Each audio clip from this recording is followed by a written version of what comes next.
Халык төркемнәрен күреп, Гайса тауга менде. Ул утыргач, янына шәкертләре килделәр. Гайса аларга гыйлем биреп сөйли башлады. Рухи яктан фәкыйрьләр бәхетле, чөнки күкләр патшалыгы аларныкы.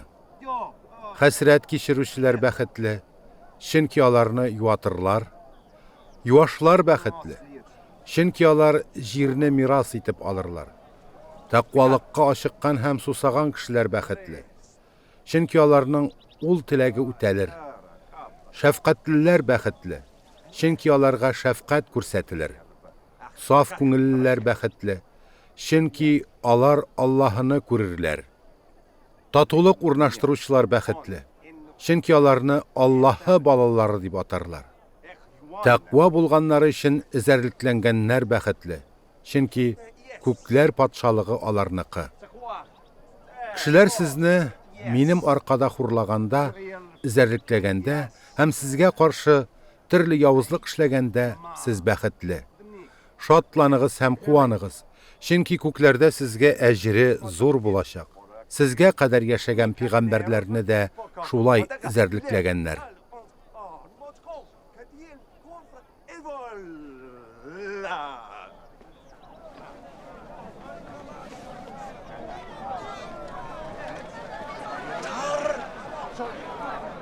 Сез җир тузы. Әгәр туз үз тәмен жуйса, аның тәмен ничек кайтарырсың?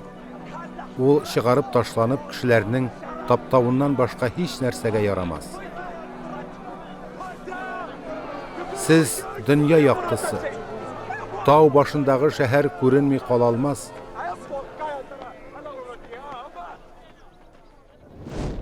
Шулай ук шәмне яндыргач, аны шүлмәк астына куймыйлар, киресенчә, шәмдәлгә утырталар, һәм ул өйдәгеләрнең барысын яктырта. Яхшы эшләрегезне күреп, күктәге атагызны данласыннар өчен, сезнең яктылык та кешеләр алдында шулай балкысын.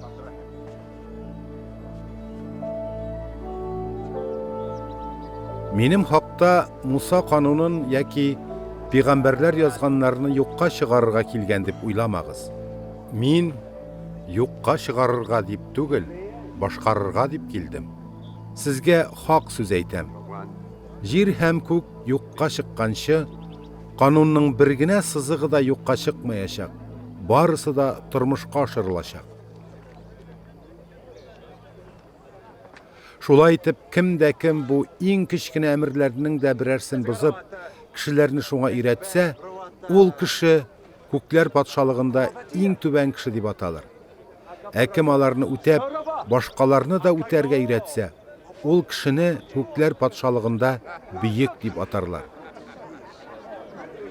Сезгә әйтәм, тақвалыгыгыз фарисиларныкыннан һәм канун белгечләрнекеннән өстен булмаса, күкләр патшалыгына кермәячәксез.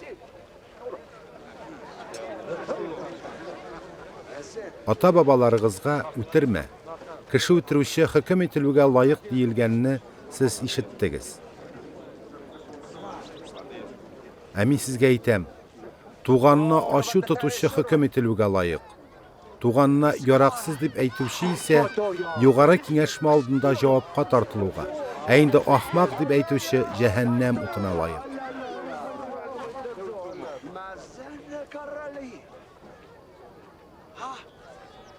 Шуңа күрә әгәр Аллаһыга бүләк алып барганда, туганыңның сиңа каршы берәр нәрсәсе булуы мәзбәх алдында исеңә төшсә, бүләгеңне шунда калдырып торып, башта туганың белән татулаш.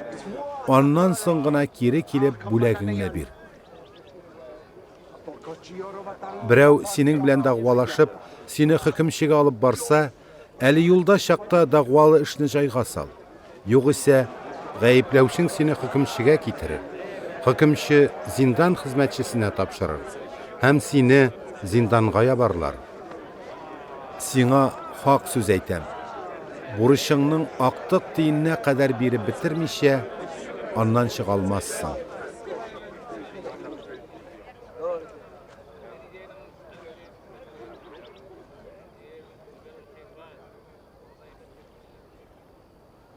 Зина кылма дип әйтелгәнне сез ишеттегез. Ә мин сезгә әйтәм, хатын кызга jinsi теләк белән караучы күңеленнән инде зина кылган була.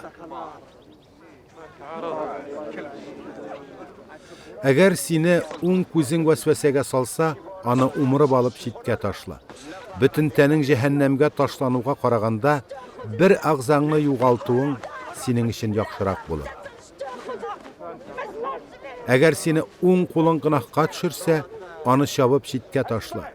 Бөтен тәнең җәһәннәмгә ташлануга караганда, бер агзаңны югалтуың синең өчен яхшырак булыр. Тагын берәрсе хатынын айырып җибәрә икән, аңа талак хаты бирсен дип әйтелгән иде. Ә мин сезгә әйтәм, әгәр ир кеше зина кылудан башка сәбәп аркасында хатыны белән айрылышса, ул хатынын зина кылуга тәрә. Айрылган хатынга өйләнгән кеше дә зина кыла. Ата-бабаларга ялган ант итмә. Раббы каршында биргән антыңны үтә дип әйтелгәнне дә сез ишеттегез. Ә мин әйтәм, бөтенләй дә ант итмә. Күк белән дә ант итмә, чөнки ул Аллаһының тәхете. Җир белән дә ант итмә, чөнки ул Аллаһның аяк басу урыны. Иерусалим белән дә ант итмә, чөнки ул бөек патшаның шәһәре. Башың белән дә ант итмә, чөнки чәчеңнең бер теген генә дә ак яки кара итә алмыйсың. Сезнең әйе дигән сүзегез әйе, юк булсын. Шуннан артык һәммәсе иблистән була. Сез күзгә күз һәм тешкә теш диелгәнне ишеттегез. Ә мин сезгә әйтәм, үзеңә явызлык кылучыга каршы килмә. Уң яңагыңа суккан кешегә сул яңагыңны да куй. Берәрсе сине хөкемгә тартып, күлмәгеңне алырга теләсә, аңа өске киемеңне дә бир. Берәрсе сине бер ара җир үтәргә мәҗбүр итсә, аның белән бергә 2 ара үт. Синнән сораучыга бир һәм бурычка алырга теләүчене буш итмә. Якыныңны ярат, дошманыңа нәфрәтлән дип әйтелгәнне ишеттегез.